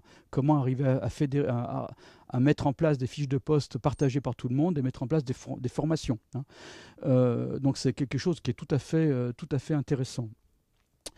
Et donc la totalité de ce massif est gérée par notre établissement. Donc le site lui-même, alors, il ne s'impose pas. Hein. L'archéologie, en tout cas, ne s'impose pas. La montagne elle-même ne s'impose pas parce qu'elle est discrète dans le paysage. Et il faut vraiment monter sur le mont Beuvray pour se rendre compte à quel point le site domine le paysage alentour, parce qu'on a des points de vue extrêmement dégagés, hein, à très très grande distance. Le site est discret, l'archéologie est discrète. Le principal élément de monumentalité, c'est ça, c'est ces talus, ces grandes marches d'escalier qui marquent la position des remparts. Si on n'est pas averti, on ne les voit pas. Hein. Une fois qu'on vous a pointé le doigt dessus, vous les voyez très très bien. Et la meilleure façon de percevoir l'ampleur de la ville gauloise, c'est de faire le tour de ces remparts sur 5 km. Et là, on se rend compte qu'il s'est passé quelque chose d'important et qu'il y a eu des milliers de personnes mobilisées pour ces terrassements. Hein. Vous voyez aussi qu'on est dans ce qui prime, hein, ce qui est très prégnant sur le site, c'est l'ambiance forestière, bien évidemment. Hein. Donc le lieu est d'abord perçu par les visiteurs comme un lieu naturel, même si la forêt est récente, que comme un lieu d'histoire. Donc ces deux facettes, hein, de l'urbanisme et de l'architecture qui sont en contradiction ou en complémentarité, qui sont d'une part cette architecture dans la tradition continentale, avec comme matériau privilégié le bois, un tout petit peu de pierre quand il s'agit de l'habillage des remparts, mais encore très très peu, et puis cette pierre dans les remparts, elle ne tient pas tellement, hein, c'est-à-dire que l'appareillage est très médiocre et une pluie suffit à faire effondrer ces parements de murs. Donc, grande difficulté pour nous. C'est très beau, enfin, c'est très beau pour l'archéologue protohistorien. On est ému quand on voit une photo comme celle-là. Hein. Je ne suis pas sûr que quelqu'un qui n'ait pas le regard exercé du protohistorien soit aussi ému par ce type d'image. Donc, c'est déjà difficile à présenter en cours de fouille. C'est impossible à présenter durablement. Hein. À la fin de la campagne de fouille, on remblait. Et avant même d'avoir emblayé, d'ailleurs, on aura démonté pour comprendre complètement l'ossature. Hein. Donc la mise en valeur passe par des restitutions, des évocations. Hein. On est loin de l'anastylose. Hein. On est vraiment dans des choses qui sont de l'invention, hein, de la recréation de quelque chose de plausible, plus ou moins plausible, mais qui ne peut pas être démontré d'un point de vue scientifique. Et puis l'autre volet, qui est un peu plus substantiel, qui pose des problèmes un peu plus traditionnels en matière de mise en valeur, qui est l'architecture romaine. Hein. Alors, avec néanmoins des difficultés qui sont liées au climat. On est quand même dans un climat agressif, lié également à l'acidité des sols, qui fait que les liants des maçonneries ont perdu toute cohésion. La chaux a disparu, a été complètement dissoute. Ces murs sont extrêmement fragiles. Il est hors de question de présenter ces vestiges sans leur mettre un parapluie dessus ou sans les reconstruire intégralement, comme ça a été le cas sur ces maçonneries. Autre problème que ça nous pose, l'architecture romaine est relativement facile à présenter, correspond à des modèles que les visiteurs ont en tête. Une maison romaine, chacun sait à peu près à quoi ça ressemble, a au moins le modèle pompéien en tête. C'est grand, c'est consistant. L'architecture gauloise, on n'a pas de modèle en tête. Les archéologues non plus d'ailleurs, c'est un peu le problème, on est vraiment dans le manque. Ce sont des unités architecturales modestes et qui ont laissé des vestiges extrêmement modestes. Donc le risque est grand de ne rendre compte que du volet romanisé du site, hein, et de passer complètement sous silence le volet, je dirais, proto-historique et continental. Et puis enfin, ce qui est essentiel pour nous, c'est un lieu où, dès lors qu'on a un peu de sensibilité, on se rend compte qu'il s'est passé quelque chose. Hein, je ne veux pas dire qu'il y a des ondes particulières, mais il y a une atmosphère sur le site qui est liée. On imagine assez facilement cette ville engloutie par la forêt. Hein. Il y a vraiment un esprit des lieux qui est très fort. Entre gestionnaires des grands sites, on est tout à fait sensible à cet aspect-là. Il faut que, quoi qu'on fasse sur le site, il faut préserver cet esprit des lieux. Et idéalement, laisser chaque nouveau visiteur qui découvre le Beuvray avoir l'impression que, comme Jacques Lacarrière, quand il y montait il y a 40 ans, qu'il est le premier à remonter sur les lieux et à redécouvrir cette ville enfouie sur la forêt. Hein. C'est-à-dire, évitons de banaliser le paysage, évitons d'en faire un jardin public de type urbain à la campagne. Mettons en place le minimum d'infrastructures réversibles nécessaires pour les fouilles, mais faisons en sorte que l'équipement que l'on met en place pour les visiteurs semble ne pas y être, même si forcément il est là, hein, mais qu'il soit le plus discret possible, le plus intégré possible au site, pour vraiment donner l'impression que chaque fois qu'on monte au Beuvray, on est le premier à revenir 2000 ans après l'abandon de la ville. Ça, c'est absolument essentiel. Donc, venons-en aux visiteurs. C'est évidemment une composante essentielle de réflexion quand on se préoccupe de mettre en valeur un site. Pour qui on le fait, hein. Quel public? Si c'est un public de spécialistes de l'architecture protohistorique, on peut aller droit au but avec des choses très pointues. Si c'est un public de gens qui ont plutôt l'habitude d'aller à des matchs de football comme sortie du dominical, il faudra mettre en place des outils de médiation un peu plus substantiels, hein. Donc, pour qui travaille-t-on? Pour qui souhaite-t-on travailler? Alors il y a toujours un décalage entre les gens pour qui on souhaite travailler et les gens qui travaillent et qui visitent effectivement, hein. Et on voit l'évolution avec le temps aussi, progressive. Donc par rapport à... Bon, je regarde les gens qui passent au musée. Par rapport aux visiteurs d'un musée, en fait, on a une typologie qui est un petit peu décalée. Et ça, c'est intéressant pour nous, parce qu'on a une ouverture vers une catégorie de la population qui ne sont pas des très forts pratiquants culturels, qui correspondent en France, correspondent à 10 ou 15% de la population, suivant les critères que l'on prend. On a une ouverture un peu plus large. Pourquoi? Parce qu'on est en pleine nature, hein. Et on a beaucoup de gens qui viennent à Bibracte parce qu'ils ont décidé de faire un séjour de vacances en famille, généralement on parle de visiteurs, de public familial, dans une région préservée qui est le Morvan. D'ailleurs, beaucoup de Belges et de Néerlandais dans ce public-là, de gens qui habitent dans des régions très urbanisées aujourd'hui et qui vont rechercher non pas la foule pendant leurs vacances, mais les régions préservées, même si le confort de l'accueil est rudimentaire et même si la météo n'est pas toujours parfaite, hein. Donc on travaille ces gens-là qui ont une grande exigence sur la qualité de l'environnement, mais qui n'ont pas forcément une très, très grande culture très pointue sur l'histoire ancienne, hein. Donc une ouverture. Donc il faut ménager ce public familial, hein. Et on a donc évidemment ce qu'on appelle ici dans notre petite typologie les amis de la nature, hein.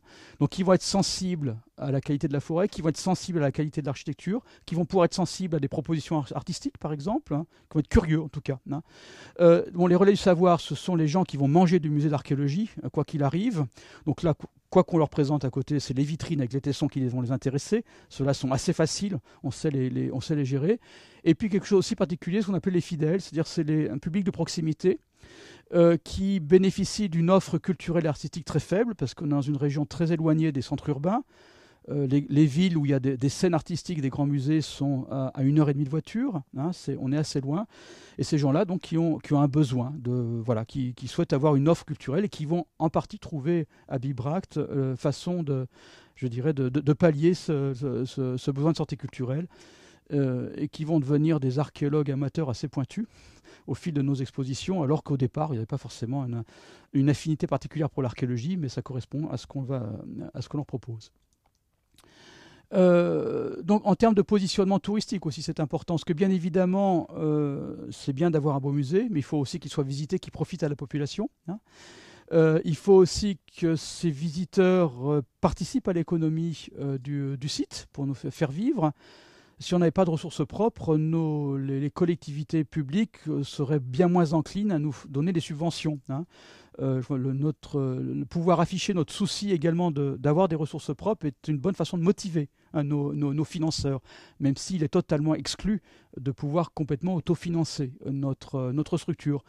Et puis également donner de la satisfaction aux visiteurs, hein, puisque à Bibracte, on est loin de tout. En moyenne, quand on vient chez nous, on a fait 2 ou 3 heures de voiture, d'où qu'on vienne, hein.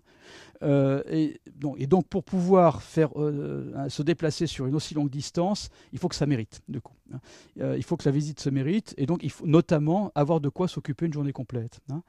Donc c'est ce qu'on a développé depuis une dizaine d'années. On constatait que c'était extrêmement difficile de mobiliser de nouveaux visiteurs.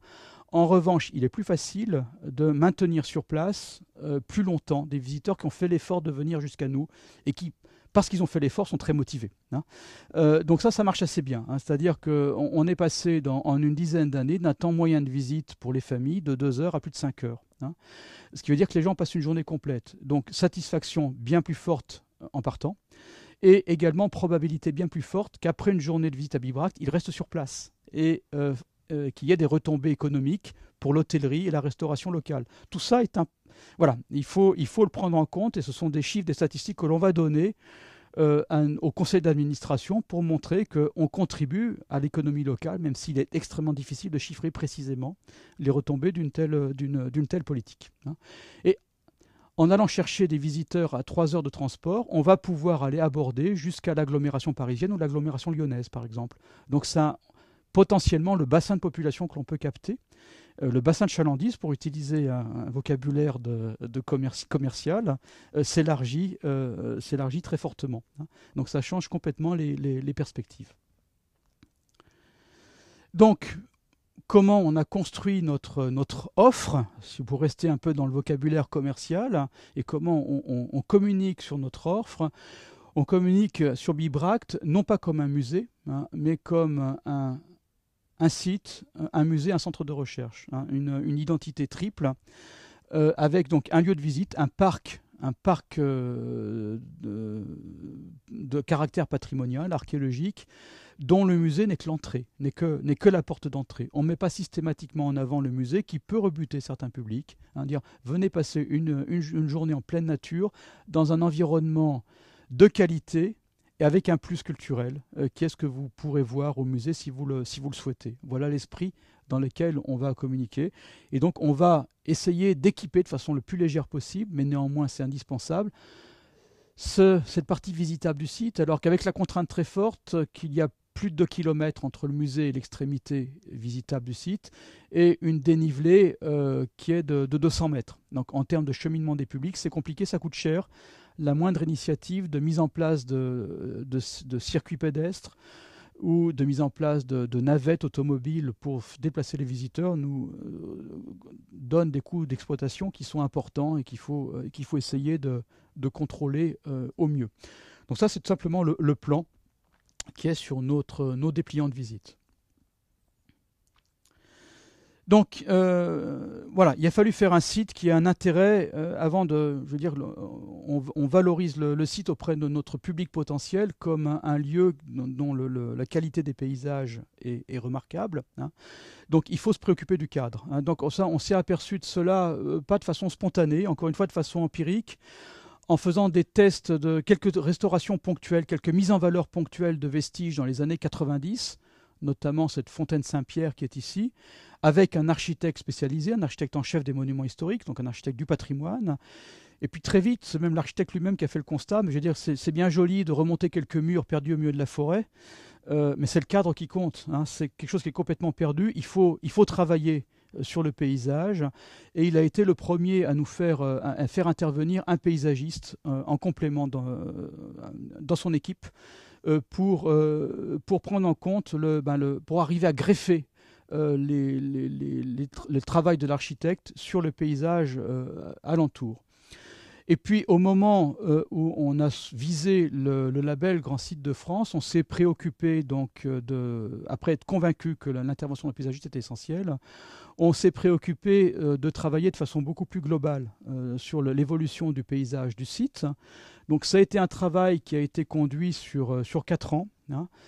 Donc avec un paysagiste qui s'appelle en l'occurrence Claude Chazelle, qui avait déjà travaillé sur le site il y a une vingtaine d'années avant, à une époque où on imaginait faire une énorme route pour faire accéder à Bibracte. Fort heureusement, ça ne s'est jamais fait, hein. Il y a eu des projets un petit peu mégalomaniaques à l'époque mitterrandienne.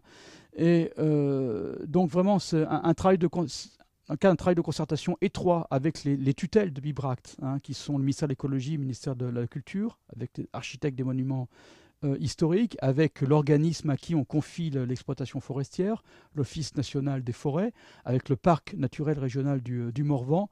Donc une démarche de longue haleine qui a permis vraiment de mûrir un plan de gestion paysagère à un siècle. Donc d'ailleurs un travail qui a été fait, auquel on a voulu donner un caractère expérimental, en le faisant financer par le ministère de la Culture comme une nouvelle approche pour appréhender les sites archéologiques qui posent tous un problème de lisibilité, hein, quel qu'il soit, parce que les sites sont très arasés, hein.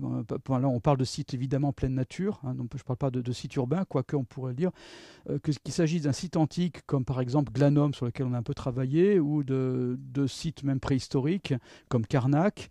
Il y a toujours un problème de lisibilité, de l'ampleur du site dans son environnement, la restauration ponctuelle de vestiges n'étant jamais suffisante pour redonner une lisibilité d'ensemble de la structure du site, hein. Donc on a travaillé le titre du rapport final d'ailleurs de Claude Chazelle, qu'on a remis au ministère de la Culture, s'appelait La mise en valeur des sites archéologiques invisibles. Hein. Donc comment faire parler un site dont il ne reste rien, hein. Et le Mont Beuvray était un exemple parfait de cela. Donc voilà, on part du constat que dès lors qu'il y a un cadre, hein, que l'environnement paysager est flatteur, hein, et séduisant au regard. Ça pourrait donner lieu à une carte postale. Hein, il y a un joli cadrage avec des arbres. Dès lors qu'on fait arriver le visiteur par le bon endroit, qu'on arrive à cadrer comme il faut, le regard est attiré. Et on peut commencer à raconter une histoire et à focaliser le regard sur ce sur quoi ce qu'on veut mettre en valeur, ce qu'on veut mettre en avant. Hein. Et à contrario, voilà ce qu'était la porte du Rebourg reconstruite il y a une douzaine d'années. On a beau s'être efforcé de dépenser beaucoup d'argent pour reconstruire un mur sur 4 mètres de hauteur. C'est posé au milieu de rien, il n'y a pas d'accroche sur le paysage autour, vous voyez, est complètement flottant, le regard ne peut pas s'accrocher. Ça n'a pas d'intérêt et on passe au plus vite. On ne va pas s'arrêter. Hein. Voilà la difficulté à laquelle on était, confronté. Encore une fois, l'esprit des lieux. Il n'y a pas d'esprit dans un lieu comme celui qui est présenté sur la photographie. Il y a quelque chose à restaurer. Hein. Donc le principe extrêmement bête sur lequel on s'est basé, hein, pour ces études et pour mettre en place ce plan de gestion, c'est le fait que, pour capter l'intérêt d'un visiteur sur un lieu, il faut que certes qu'il y ait un motif archéologique, un objet à montrer, hein, mais il faut qu'il y ait un cadre qui donne de l'intérêt, comme le fait d'encadrer un tableau, ça donne de l'intérêt, ça focalise le regard sur le tableau. Donc les fondamentaux de la mise en valeur de ce plan de gestion paysagère, donc différencier le site archéologique de son support géographique, donner la lisibilité, hein, de l'ossature du site, hein, faire en sorte que l'on comprenne que cette colline est complexe, qu'il y a des vallons, il y a des sommets. Hein. Rendre intelligibles les espaces signifiants, c'est-à-dire diriger le regard sur ce qui est important, sur tel aménagement ancien, et puis rendre le paysage séduisant, hein, comme je vous l'ai indiqué. Et puis, donc voilà, globalement, de façon opérationnelle, comment ça se traduit. Donc, on partait d'un état des lieux en 2005, au moment où on a lancé ce plan de gestion paysagère, avec un site totalement occulté par la forêt. Vous voyez les toutes petites clairières, et à aucun endroit un champ de vision qui permettait aux visiteurs d'appréhender le paysage à l'échelle du site. Hein, l'échelle du site, elle est 2 km. Le champ de vision était de 200 mètres au maximum. Donc on n'était pas à la bonne échelle pour comprendre, appréhender la taille de la ville et l'importance par rapport au paysage alentour. Donc on s'est basé sur un état initial. Les gens de l'environnement adorent les états initiaux, même si ça n'a pas de sens. Le paysage avant, hein, le paysage naturel, hein, avant que l'homme ne le dégrade.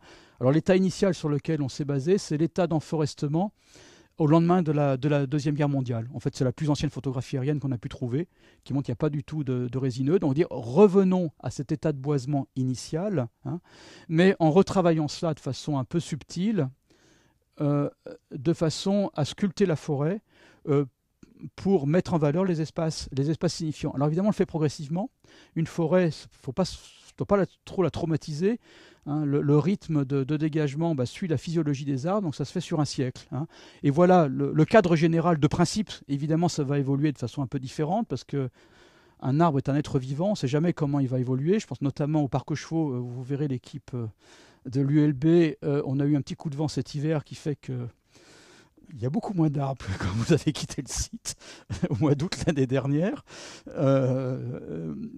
Mais le principe général est celui-ci, hein, vraiment de recréer un paysage à l'échelle du site. Alors c'est extrêmement agréable à faire, hein, extrêmement plaisant comme démarche. Le résultat est spectaculaire.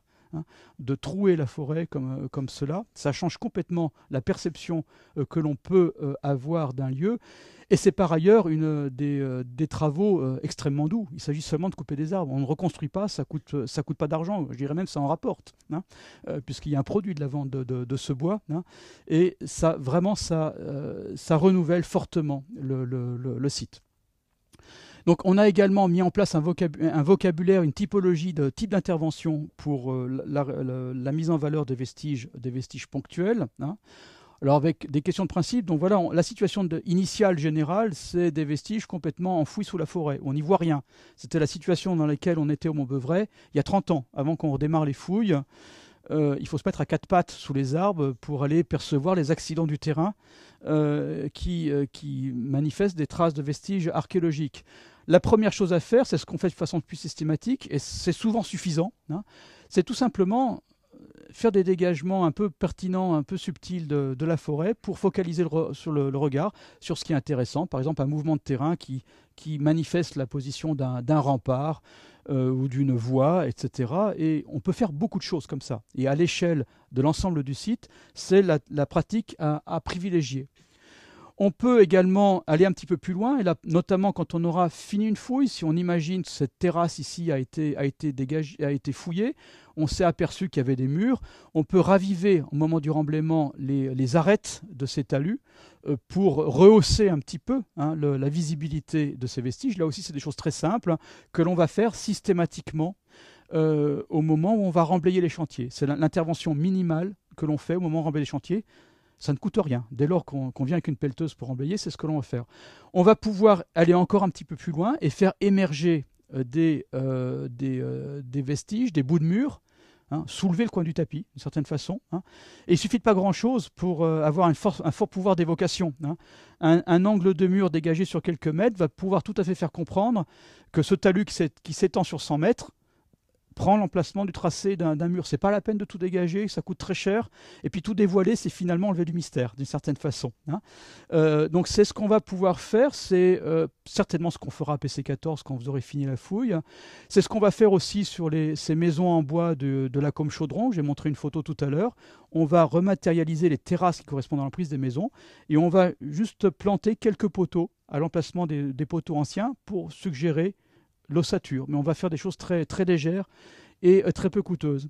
Et puis, enfin, dans certains cas, on va même pouvoir, si on le souhaite, aller au-delà et être dans le registre de la création, je dirais un petit peu dans le registre, là, ici, en l'occurrence, de la fabrique, au sens de l'art des jardins du XVIIIe siècle, redonner une dimension plus importante à des vestiges très arasés pour redonner de la substance à un lieu, mais là, on assume le fait qu'on invente complètement une structure, avec juste une trace marquée de l'emprise, ici en l'occurrence de bassin, d'un aménagement de source du 1er siècle avant Jésus-Christ. On peut aller jusque-là, si on le souhaite, soit avec des structures pérennes, soit éventuellement d'une installation provisoire. Donc, là, quelques exemples de mise en œuvre. Alors là, ce que l'on fait très peu, parce que c'est affreusement coûteux. Ici, une présentation traditionnelle d'une maison romaine, la plus grande maison romaine du site, qui fait 3000 m². Là, on a choisi le parti, donc, puisque c'est une maison qui correspond à un plan type que tout le monde a en tête. C'est les très grandes maisons pompéiennes, avec atrium, jardin péristyle, etc. Donc, d'avoir une évocation simplifiée uniquement d'un état de construction qui est l'état final de la fin du 1er siècle avant Jésus-Christ, avec la priorité donnée à la lisibilité du plan, ce qui fait qu'on va remonter les murs pour mieux mettre en avant les seuils, par exemple, les différents espaces. Et on aura également le souci de mettre le visiteur en recul par rapport à distance de cela. Il y a quand même 2000 ans qui nous séparent de cela. La mise à distance se fait par la strate végétale qu'on va systématiquement intercaler entre les vestiges d'il y a 2000 ans et aujourd'hui, et si possible, un petit peu d'excavation.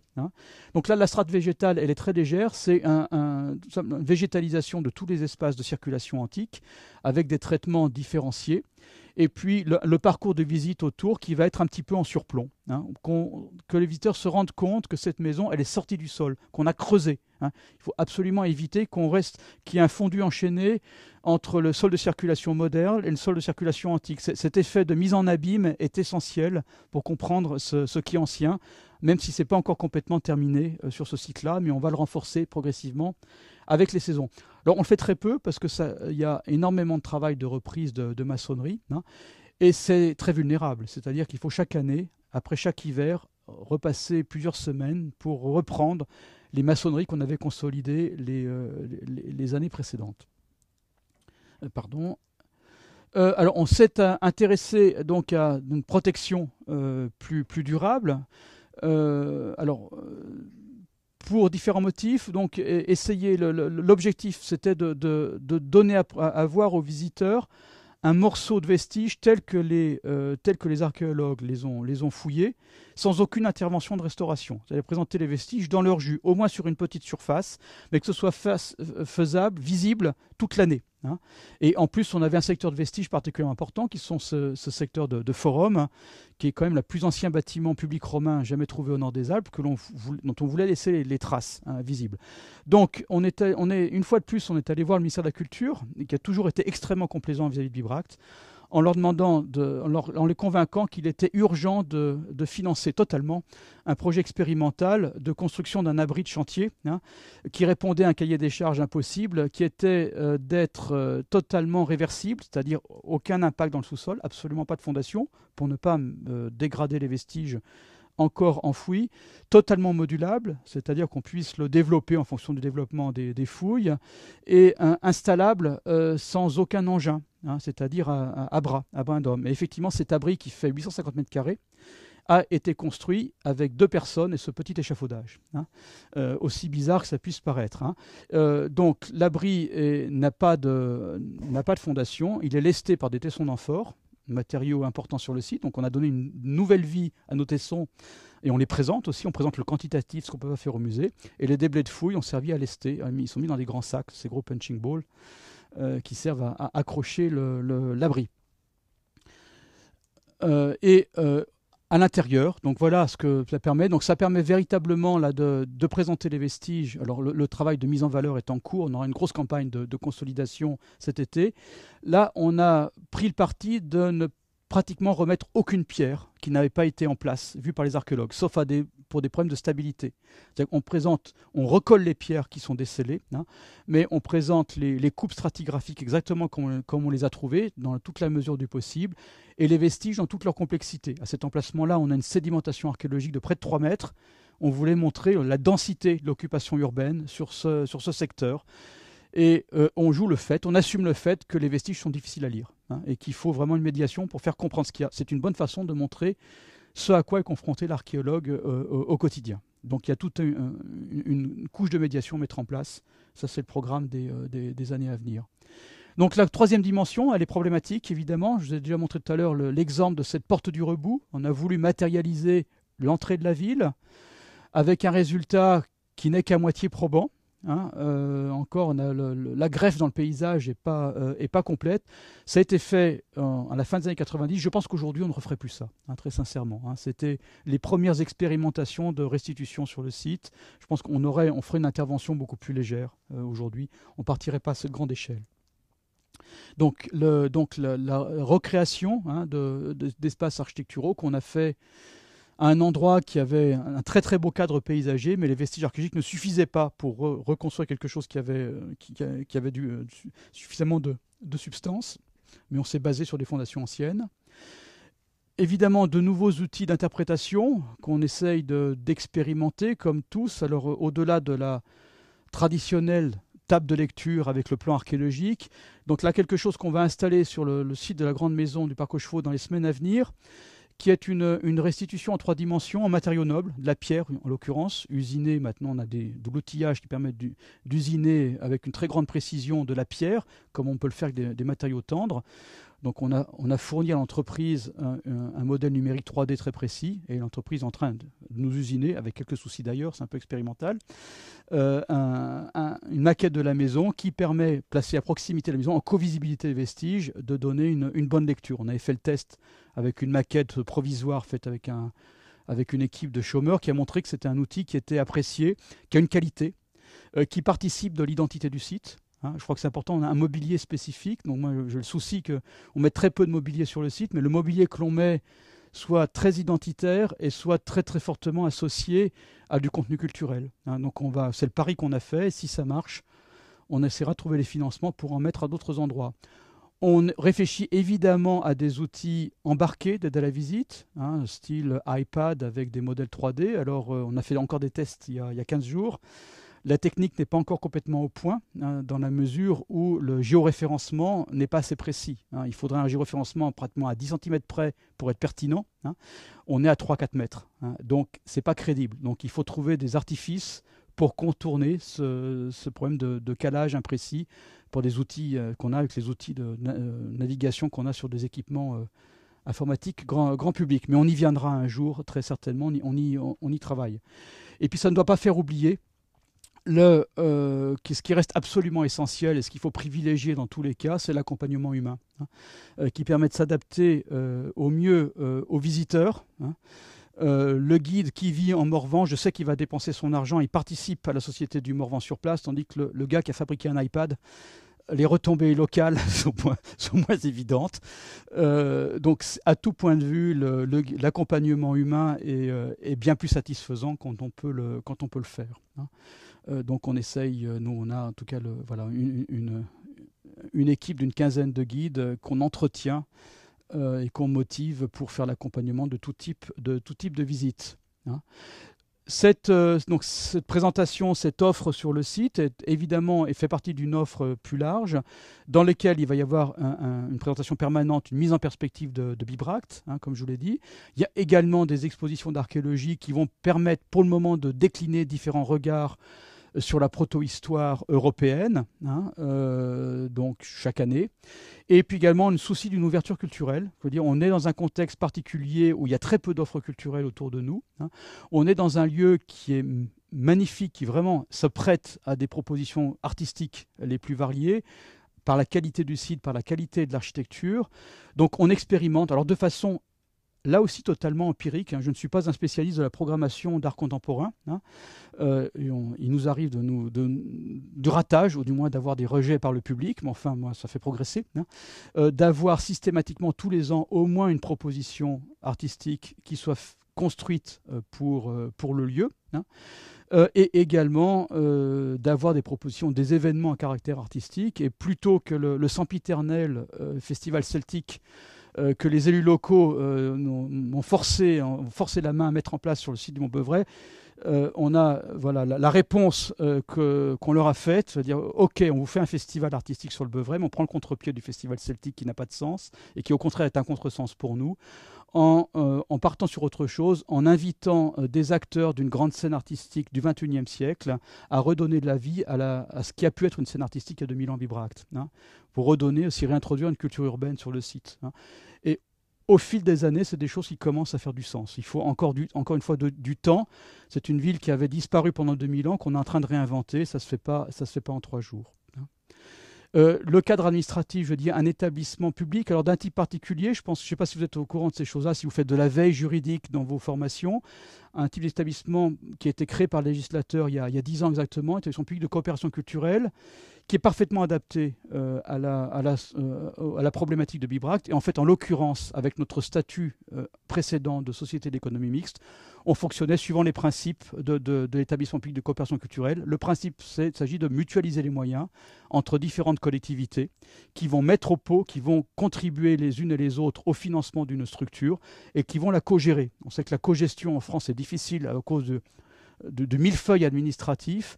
Et là, on a créé un outil qui permet la co-gestion, qui est assez efficace et qui aussi donne beaucoup d'autonomie à l'organe de direction. Hein. Il y a les partenaires publics qui siègent au conseil d'administration, qui vont définir les grandes lignes de la politique de l'établissement, et la gestion au quotidien revient à l'équipe de direction qui a une grande liberté d'action, ce qui est tout à fait appréciable vis-à-vis de mes collègues qui gèrent des équipements culturels en régie directe de collectivités.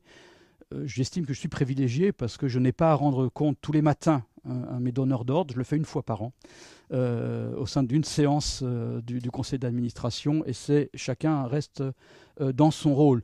Donc c'est une petite entreprise de 35 employés, ce qui n'est pas rien à l'échelle d'un territoire comme le Morvan. On est pratiquement la plus grosse entreprise du Morvan avec cette échelle-là. Hein. Donc ça compte, hein, une entreprise de 35 employés. Les pouvoirs publics nous regardent de près. Des outils de concertation, hein, pour travailler, d'une part, une bonne qualité de la recherche, donc conseil scientifique qui est européen comme il se doit. La gestion du site qui relève de contraintes réglementaires très fortes, donc un comité qui permet d'associer les tutelles qui vont devoir donner un avis conforme sur nos projets. On les implique le plus possible à la prise de décision, à la conception des projets pour éviter les blocages en aval, ce qui est très facile dans la réglementation des sites classés en France. Je crois que c'est à peu près la même chose en Belgique ou en Wallonie, même si les choses sont un peu plus ouvertes, un peu moins administratives chez vous. Et puis aussi également le souci d'impliquer, pour ce qui les concerne, les pouvoirs publics locaux. Et c'est notamment en matière d'accueil touristique et culturel, ce sont les deux grands sujets sur lesquels on a à travailler, au travers également d'organes consultatifs qui permettent de les impliquer à la gestion de la structure. Bon, là, la recherche, je ne vais pas rentrer dans le détail, donc on relève du droit commun français de programmes triennaux, mais ce n'est pas ce qui était le plus important à dire dans cet exposé. On est très très soucieux de travailler en réseau, à différentes échelles. Donc on travaille à l'échelle internationale très facilement. Je dirais que c'est l'échelle à laquelle il est le plus facile de travailler, puisqu'avec nos partenaires scientifiques, on est toujours dans le gagnant-gagnant dans ces partenariats-là. Il n'y a pas de concurrence. En revanche, faire travailler ensemble deux communes qui ont une frontière commune, c'est beaucoup plus compliqué. Je dis toujours aux élus, écoutez, moi j'ai beaucoup plus de difficulté à travailler avec vous qu'avec mes partenaires qui viennent des quatre coins de l'Europe. Et c'est la réalité. Donc, essayez de travailler, d'avoir des moyens de contact, de fonctionnement en réseau à ces différentes échelles géographiques et thématiques. Ne pas s'enfermer dans une échelle et dans une thématique donnée. Parce qu'on a différentes composantes de gestion. Il y a aussi la composante culturelle, la composante scientifique, la composante touristique, la composante naturaliste et environnementale. Tout ça, c'est des logiques particulières de gestion. Et on a à partager des expériences faire des économies d'échelle dans tous ces domaines. Le dernier partenariat qu'on a mis en place, c'est un partenariat avec l'Athénium à Neuchâtel, avec le musée de Manching en Bavière, tout simplement pour mutualiser des expositions et pour faire des économies sur les expositions, sachant qu'on a de moins en moins de budget pour monter des expos. C'est tout bête. Et on lui donnait un petit peu de visibilité politique à cette chose-là. Et puis au total, c'est ma dernière diapositive, voilà, je résume tout ça par le mot de gestion intégrée, qui est un mot que j'aime, concept que j'aime beaucoup, donc qui a été maintenant qui est complètement institutionnalisé. Bon, on parle de gestion durable depuis une quarantaine d'années. La gestion intégrée, elle est arrivée dans le vocabulaire technocratique, pour autant que je sache, que je vais essayer de le tracer un petit peu, dans l'enceinte du Conseil de l'Europe à la fin des années 70. Et maintenant, ça irrigue tous les documents normatifs du Conseil de l'Europe. Ce n'est pas encore le cas, bizarrement, de l'UNESCO, par exemple. Le document normatif de l'UNESCO ne parle pas de gestion intégrée, même si dans les faits, ce que préconise l'UNESCO, ça relève de la gestion intégrée. La gestion intégrée, quand on parle de gestion intégrée de patrimoine, on peut parler de gestion intégrée de l'environnement ou d'autres choses, mais relevant dans ce qui concerne le patrimoine, il s'agit de prendre en compte la totalité des composantes d'un site et des implications de la gestion du site, pour en avoir une gestion durable qui soit profitable évidemment au site lui-même, qu'il soit préservé, mais qui soit également profitable à la communauté, aux habitants et aux riverains. Et accessoirement pour nous, qu'il soit profitable en matière scientifique, qui puisse nourrir des travaux de chercheurs. Ce qui oblige donc d'avoir un mode de gouvernance particulier, qu'on a la chance de faire un peu moins mal qu'ailleurs, me semble-t-il, à Bibracte, mais un peu par la force des choses. Je dirais, l'histoire nous a conduit à faire de la gestion intégrée sans le savoir à partir du début des années 90, parce qu'on était loin de tout, parce qu'il a fallu mettre un outil de gestion qui puisse à la fois être compétent dans le domaine de la gestion environnementale, de la recherche, de la valorisation culturelle et touristique, et qui nous a obligés à mettre en place dans la structure des compétences variées qui vont de la conduite d'une pelleteuse jusqu'à la publication, en passant par l'hébergement et la nourriture de fouilleurs. Donc voilà, moi c'est quelque chose en tout cas ce mode d'approche du patrimoine que je préconise et que je vante beaucoup, et c'est d'expérience, c'est un concept qui fonctionne bien, et qu'on arrive à vendre très, très facilement. Je le vends maintenant régulièrement dans le cadre de sessions de formation avec l'UNESCO pour des collègues qui sont en position de gestion de sites, notamment de sites inscrits sur la liste du patrimoine mondial. c'est ça notre métier. Le métier qu'on a à vendre et qu'on a à revendiquer, hein, c'est celui de la gestion intégrée. Hein. Moi, je milite pour ça. Je veux dire, il faut qu'on revendique la liberté, la responsabilité de prendre en compte la totalité de ces aspects-là. Si on ne peut pas avoir, en tant que gestionnaire de site, la main sur la totalité de ces échelons-là, on ne fera pas notre métier correctement. Hein. Voilà, donc c'est le message que j'avais à passer. Donc j'aurais plus parlé de gestion. Voilà. Je m'arrêterai là parce que j'avais dit que je parlerais 1h30, j'ai parlé 1h 3/4.